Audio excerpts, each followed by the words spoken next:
Balgopal YouTube चॅनलमध्ये आपले हार्दिक स्वागत। आज आपण बघणार आहोत डॉक्टर बाबासाहेब आंबेडकर यांच्यावर सविस्तर भाषण।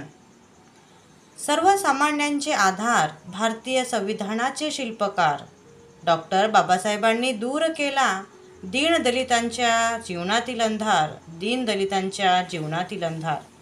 सन्माननीय व्यासपीठावरील मान्यवर, वंदनीय गुरुजन वर्ग व माझ्या बालमित्रांनो, आज 14 एप्रिल आपण डॉक्टर बाबासाहेब आंबेडकर यांची जयंती साजरी करीत आहोत। आपणा सर्वांना भीम जयंतीच्या खूप खूप शुभेच्छा। डॉक्टर बाबासाहेब आंबेडकर हे भारतीय राज्यघटनेचे शिल्पकार आहेत। त्यांचा जन्म 14 एप्रिल 1891ला मध्य प्रदेशातील महू या गावी झाला।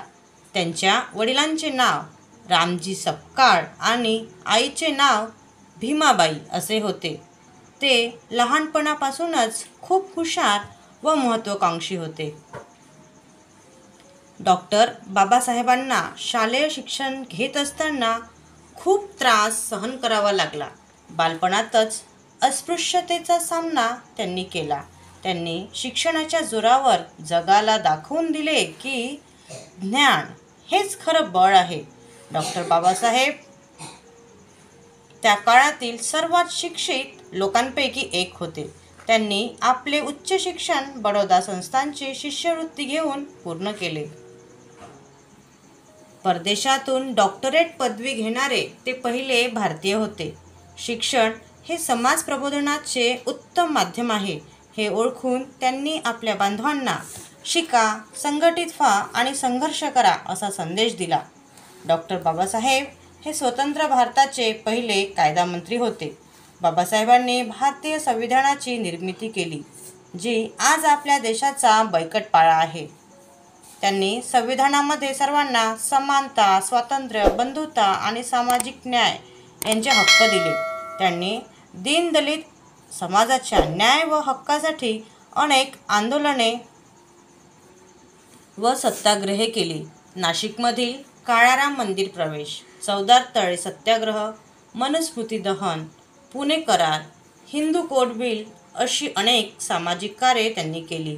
त्यांनी मूकनायक, समता इत्यादी वृत्तपत्रे सुरू केली। समाजातील अस्पृश्यतेचा नायनाट करण्यासाठी त्यांनी बौद्ध धर्म स्वीकारला आणि लाखो अनुयायांना समानतेचा मार्ग दाखवला।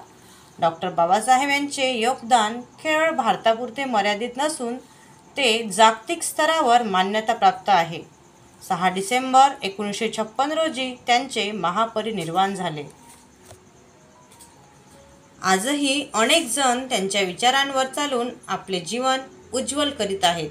डॉक्टर बाबासाहेब हे केवळ एक नेता नसून एका युगाचे प्रेरणास्रोत आहेत। आज त्यांच्या जयंतीच्या दिवशी आपण सर्वांनी एक संकल्प करूया। आपण शिक्षणाची कास धरू, आपल्या अधिकारांसोबतच जबाबदाऱ्यांचाही आदर करू। ज्ञानाच्या या तेजस्वी सूर्यास माझा कोटी कोटी प्रणाम। जय हिंद, जय भारत, धन्यवाद।